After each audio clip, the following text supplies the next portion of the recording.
আসসালামু আলাইকুম, সবাইকে নতুন একটা ব্লগ দেখার জন্য ওয়েলকাম করছি। কাছে দূরে এই মুহূর্তে যে যেখানে বসে দেখছেন, আশা করি আল্লাহর রহমতে সবাই ভালো আছেন, সুস্থ আছেন এবং নিরাপদে আছেন। আমরাও আলহামদুলিল্লাহ ভালো আছি। আপনাদের সবার এত এত ভালোবাসা পেয়ে সত্যি আমি অনেক আনন্দিত। আপনারা অনেকেই কমেন্ট বক্সে বলেছেন যে ব্লগ কেন দিই না, ইনবক্সে তো প্রতিনিয়ত সবাই খোঁজখবর নিচ্ছেন কি হয়েছে। আসলে কয়েকটা দিন এত বেশি গরম ছিল, তার মধ্যে আবার কারেন্ট থাকতো না।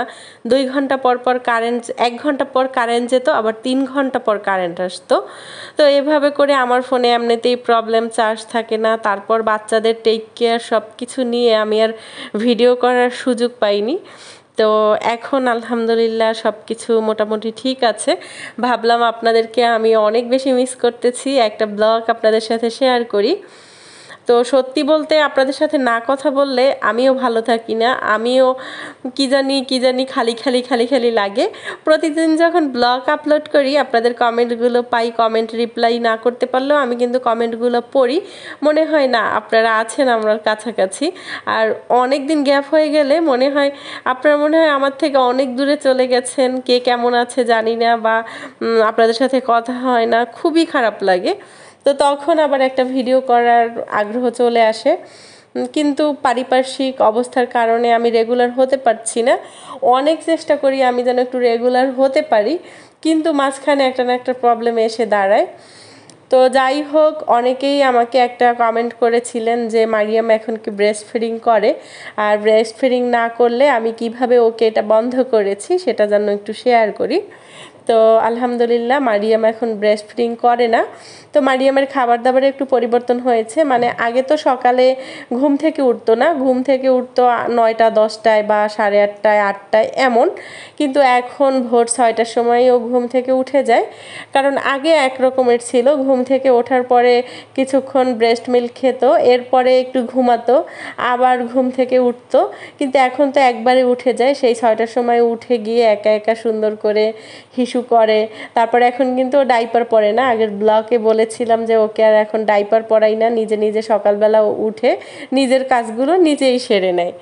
তো তাই খাবারে একটু পরিবর্তন হয়েছে। আমরা যখন নাস্তা বানাই, পরোটা বানাই, তখন ওকে পরোটা খাওয়াই। তো তার 2 ঘন্টা পরে ওকে আবারও খিচুড়ি খাওয়ানো হয়। তো এখন সকালের খাবারটা আসলে 3 বেলায় কনভার্ট হয়েছে, আগে তো 2 বেলা খেত, এখন 3 বেলা হয়েছে।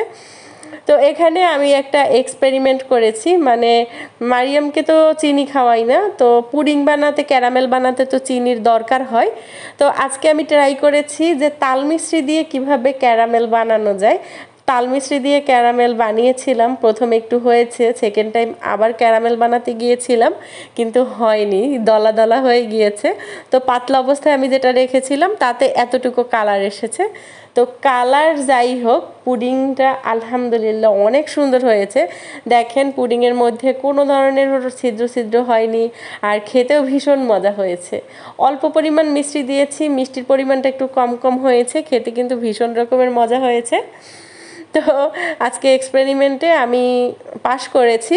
তবে পাশ করতে যেয়ে আমার একটু প্রবলেম হয়েছে, যেটা হচ্ছে যে এই যে আমি যে বাটিটায় পুডিং বানিয়েছি, এই বাটিটা তো কিনেছিলাম কিছুদিন আগে, আপনাদের সাথে শেয়ার করেছিলাম।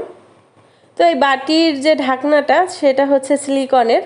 তো আমি ভেবেছিলাম যে এই ঢাকনাটা সহই পুডিং যখন বানাবো তখন এই ঢাকনার কোনো কিছু হবে না, কিন্তু আমি যখনই এই ঢাকনা সহ পুডিং বানাতে গরম চুলায় দিয়েছি তখন ঢাকনাটা একদম বেঁকে গিয়েছে, আর এটা ঠিক পজিশনে আসেনি, মানে টোটাল ঢাকনাটাই নষ্ট হয়ে গিয়েছে।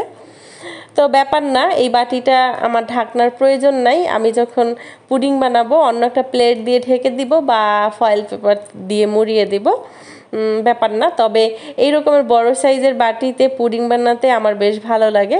আমি যে পুডিংটা বানিয়েছি সেটা হচ্ছে 1 কেজি দুধ দিয়েছিলাম আর 4টা ডিম, তো তাতেও বাটির অর্ধেক হয়েছে, আরও বাড়িয়ে আরও বড় করে পুডিং বানানো যাবে।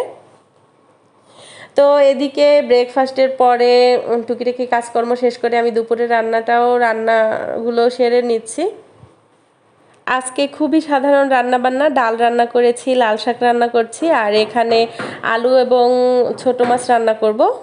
আপুরা যে বিষয়টা বেশি জানার জন্য কমেন্ট করেছিলেন যে মারিয়ামকে ব্রেস্ট মিল্ক খাওয়া বন্ধ কিভাবে করেছি, তো এটা আমার কাছে কিছুটা ম্যাজিকের মতো ছিল। মারিয়ামকে অনেকভাবে ট্রাই করেছি, কোনোভাবেই আর কি প্রথম পারিনি, তারপর এক প্রকার হাল ছেড়ে দিয়েছিলাম।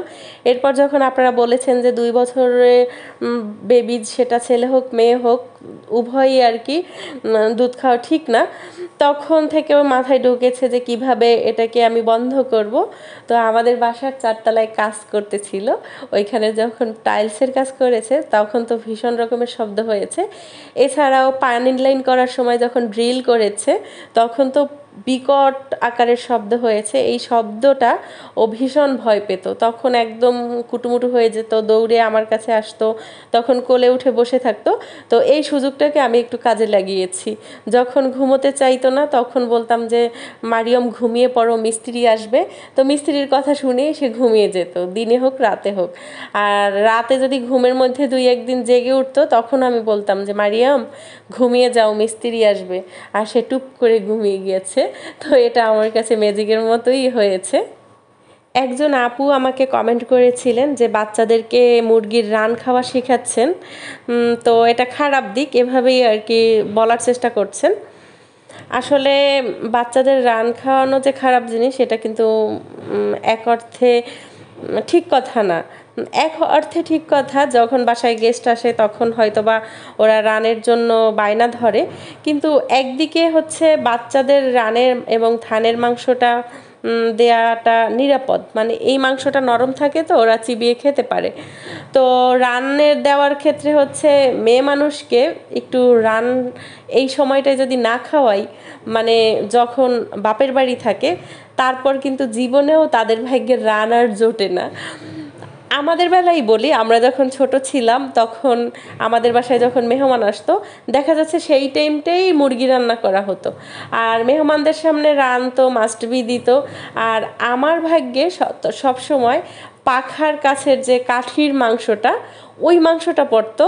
তো এখনও যখন আমি বাবার বাড়ি যাই তখন দেখা যাচ্ছে ওই রানের মাংসটা আমার হাজব্যান্ডের প্লেটেই দেয়, আমাকে কখনো দেয় না।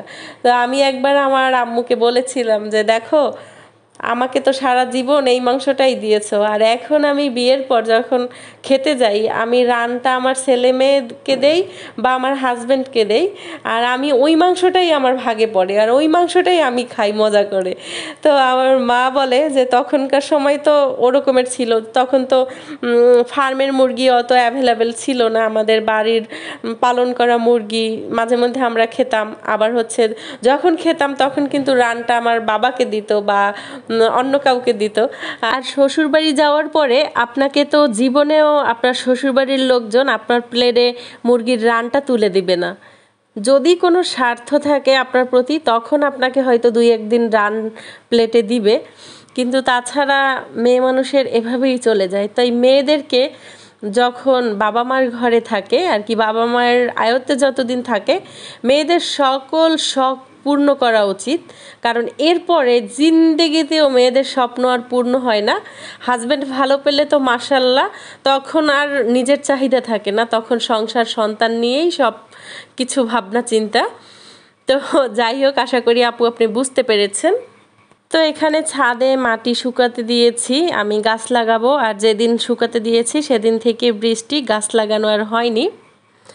শেষ পর্যন্ত ভিডিও দেখে থাকলে প্লিজ একটা লাইক দিবেন, চ্যানেলে নতুন হয়ে থাকলে আমার চ্যানেলটি সাবস্ক্রাইব করে বেল বাটনটি ক্লিক করে অল অপশনটি সিলেক্ট করে দিবেন। আল্লাহ হাফেজ।